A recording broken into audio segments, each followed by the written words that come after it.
बहन का बेटा है जो उसके बिना एक पल भी नहीं रहता, उसने ये सारी चीजें आंखों से देखी थी। मुझे नहीं मैंने मारी है। हाँ।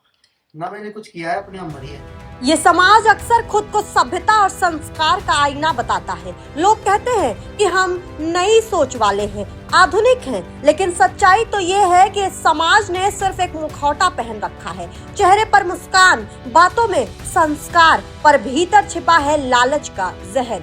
जहां बेटी को देवी कहा जाता है, वहीं बहू से दहेज की सौदेबाजी की जाती है। जहां दरवाजे पर बारात स्वागत के गीत गाती है, वहीं उसी घर की दीवारें बाद में चीखों से गूंज उठती है।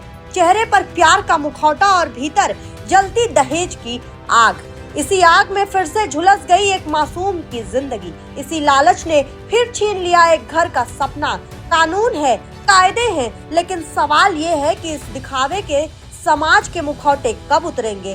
कब सच में बेटी को बेटी समझा जाएगा, बोझ नहीं? कब दहेज की ये दानवी परंपरा हमेशा के लिए खत्म होगी? उत्तर प्रदेश के गौतम बुद्ध नगर जिले के ग्रेटर नोएडा के कासना कोतवाली इलाके के सिरसा गांव में दहेज की मांग को लेकर विवाहिता की क्रूरता से हत्या करने का दावा किया गया था। आरोप था कि ससुराल पक्ष के लोगों ने विवाहिता को बर्बरता से पीटा और फिर उस पर ज्वलनशील पदार्थ डालकर जिंदा जला दिया। गंभीर रूप से झुलसने पर महिला की बहन उसे पड़ोसियों की मदद से अस्पताल ले गई। 2 अस्पताल बदले, लेकिन इलाज के दौरान महिला ने दम तोड़ दिया।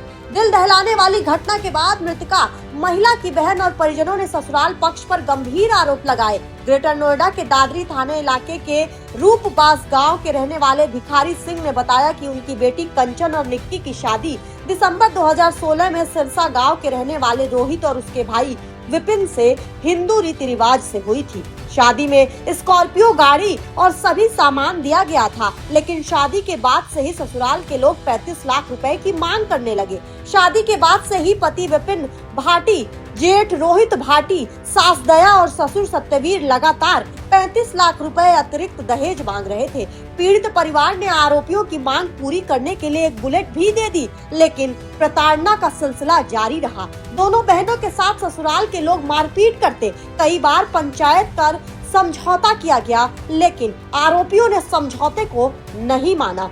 मृतका निक्की की बड़ी बहन कंचन का आरोप है कि उसकी सास दया और देवर विपिन ने मिलकर घटना को अंजाम दिया है। आरोप है कि सास दया ने अपने हाथों में ज्वलनशील पदार्थ लिया और विपिन को पकड़ाया। विपिन ने पीड़ित की बहन निक्की के ऊपर डाल दिया, साथ ही बहन के गले पर हमला किया। बर्बरता से उसे पीटा गया, जिसके बाद उनकी बहन बेहोश हो गई। आरोपियों ने उसे जिंदा जला दिया। उसने बहन को बचाने की कोशिश की, लेकिन आरोपियों ने उसकी एक न सुनी। कंचन ने इसका विरोध किया तो उसके साथ भी मारपीट की गई। इसी दौरान कंचन ने मारपीट और आग लगाते हुए आरोपियों का वीडियो बना डाला।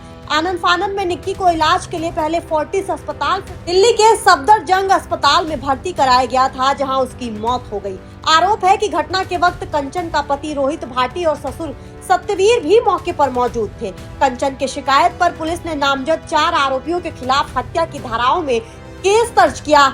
मामले में अब तक पति विपिन, सास दया और आरोपी जेठ रोहित और ससुर सत्यवीर को पुलिस ने गिरफ्तार कर लिया है। लेकिन इन सब के बीच में नोएडा की ये घटना सिर्फ एक घर की त्रासदी नहीं है, बल्कि पूरे समाज पर सवाल है। ये आईना है उस समाज का जिसने दहेज के लालच में एक मासूम लड़की की जान ले ली, उसे जिंदा जला दिया। क्या 35 लाख रुपए किसी इंसान की कीमत हो सकती है? क्या कोई गाड़ी से तौला जा सकता है किसी इंसान की कीमत? ये सब कुछ सवाल अब पूरे समाज में दौड़ रहा है कि आखिर कब तक पंचायतों के भरोसे पर रिश्ते चलेंगे? कब तक बेटियां रिश्तों को आगे दम तोड़ते हुए देखती रहेंगी?